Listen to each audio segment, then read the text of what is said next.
అతి విశ్వాసం ఉండొద్దు. ఎస్ఐఆర్ అనే ప్రోగ్రాం వచ్చింది. సర్ ఏంటిది సార్? Special intensive revision. ఇది ప్రతి 20 ఏళ్లకోసారి జరగాలి. 2002లో ఎస్ఐఆర్ ప్రోగ్రాం జరిగింది. అందుకే ఇప్పుడు ఏమంటున్నారు, 2002లో నీకు ఓటు హక్కు ఉన్నదా, 2002లో ఉన్నదా అని వచ్చి అడుగుతున్న అంగన్వాడీ టీచర్. ప్రతి ఊర్లో అంగన్వాడీ టీచర్ బూత్ లెవెల్ ఆఫీసర్గా ఉంటారు. పట్టణం కరీంనగర్ అయితే ఆర్పీలు బూత్ లెవెల్ ఆఫీసర్గా ఉంటారు. వాళ్ళు 2002లో మీ కుటుంబంలో ఎవరికన్నా ఓటు ఉంటే ఫ్యామిలీ గ్రూపింగ్ అని ఆ కుటుంబ సభ్యులందరినీ గ్రూప్ చేస్తా ఉన్నారు. ఒకవేళ ఫ్యామిలీ గ్రూపింగ్ కాకపోతే డోర్ టు డోర్ సర్వే చేసినప్పుడు ఇంటింటికి వచ్చి మళ్ళా మనను 10 రకాల డాక్యుమెంట్లు అడుగుతారు. అది ఈ నెల 25వ తారీఖు స్టార్ట్ కాబోతా ఉంది. ఈ నెల 25వ తేదీ SIR door to door survey జరగబోతా ఉంది. ప్రతి ఇంటికి వచ్చి ఆల్రెడీ 2002లో మీకు ఓటకు కలిగి ఉంటే మిమ్మల్ని ఏ సర్టిఫికెట్లు కాగితాలు అడగరు. ఇంటింటికి 2 పేపర్లు ఇస్తారు. ఆ పేపర్లు నింపి ఒకటి వాళ్ళకి ఇవ్వాలి, ఇంకొకటి రిసీవ్డ్ కాపీ ఇచ్చినట్టు ఒకటి మీ దగ్గర పెట్టుకోవాలి, సంతకం పెట్టించుకోండి. అదొకవేళ మీకు నింపరాదు, చదువుకోలేదు, మన booth level agent election commission అన్ని రాజకీయ పార్టీలకు కూడా ఈ ఎస్ఐఆర్ ప్రోగ్రాంలో అధికారికంగా భాగస్వామ్యం కల్పించింది. మనం కూడా ప్రతి బూత్కు ఒక ఏజెంట్ పెట్టుకున్నాం. మీరు ఆ బూత్ లెవెల్ ఆఫీసర్ వెంట మీరు వెళ్ళొచ్చు, ఓటర్లకు మీరు సహకరించవచ్చు. ఓటర్లకు ఆ ఫామ్ నింపరాకపోతే మీరే నింపి తిరిగి బూత్ లెవెల్ ఆఫీసర్కి ఇవ్వచ్చు. దానికి నెల రోజుల టైం ఉంటుంది.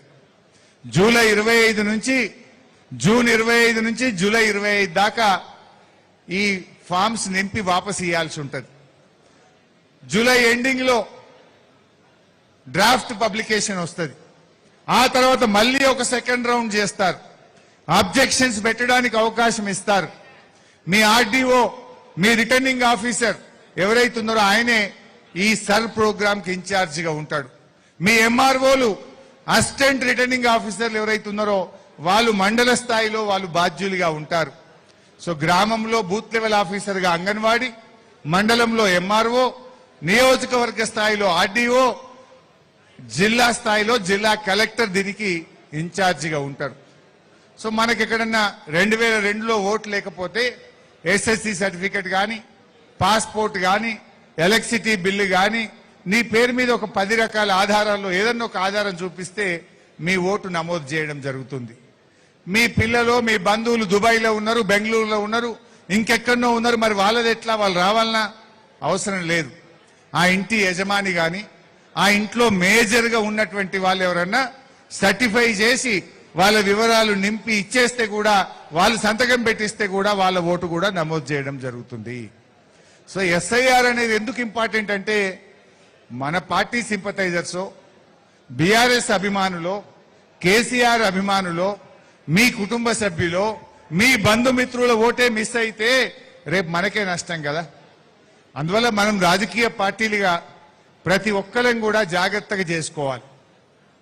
ఆఫ్ కోర్స్ మనం పేపర్లలో చూస్తారు మీరు, అరే బెంగాల్ 60 లక్షలు పోయినాయట, ఢిల్లీలో 30 లక్షలు పోయినాయట, ఆడ ఇట్లాగమైందట, ఇది ఇట్లాగమైందట అంటుంటారు. బెంగాల్ అయినా, ఢిల్లీ అయినా, మొన్న తమిళనాడు అయినా ఎన్నికల ముందు ప్రక్రియ జరిగింది కనుక వాళ్ళు అప్పీల్ చేసుకోవడానికి అవకాశం లేదు. మనకు ఇంకా 2.5 సంవత్సరాల సమయం ఉంది. మనకు టెన్షన్ ఏం లేదు ఎలక్షన్. ఈ ఎస్ఐఆర్లో ఫస్ట్ డ్రాఫ్ట్ ఉంటుంది, సెకండ్ డ్రాఫ్ట్ ఉంటుంది, ఫైనల్ గా నోటిఫికేషన్ ఇస్తారు. ఫైనల్ నోటిఫికేషన్ లో నీ ఓటు మిస్ అయితే నువ్వు మీ జిల్లా కలెక్టర్ గారికి నా ఓటు మిస్ అయిందని దాన్ని అప్లికేషన్ పెట్టుకొని రివిజన్ అడిగే అవకాశం ఉంటుంది. జిల్లా కలెక్టర్ కూడా చేయకపోతే రాష్ట్ర ఎన్నికల అధికారికి కూడా అప్లికేషన్ పెట్టి రివిజన్ చేసుకునే అవకాశం ఉంటుంది. అక్కడ కూడా మిస్ అయితే హైకోర్టుకు పోయి కూడా ఓటు పొందడానికి అవకాశం ఉంటుంది. అందువల్ల మనకు అంత భయపడాల్సిన అవసరం లేదు, కానీ జాగ్రత్తగా ఉండాలి. మన కుటుంబ సభ్యులు, మన పార్టీ సానుభూతి పరులు, మన వాళ్ళ ఓట్లు మిస్ కాకుండా మీరందరూ కూడా క్రియాశీలకంగా పనిచేయగలిగితే పార్టీకి మేలు జరుగుతుంది. ఇప్పుడు మనోడే ఉన్నాడు, కానీ మనోనికే ఓట్లు లేకపోతే రేపు ఎవరికి నష్టం? మనకు నష్టం. అందువల్ల ఎస్ఐఆర్ లో బూత్ లెవెల్ ఏజెంట్లు చాలా క్రియాశీలకంగా పనిచేయండి. మొక్కుబడిగా కాకుండా సీరియస్ గా పనిచేస్తే పార్టీకి మేలైతుంది. ఇది పార్టీ ప్రోగ్రాం. పార్టీ అంటే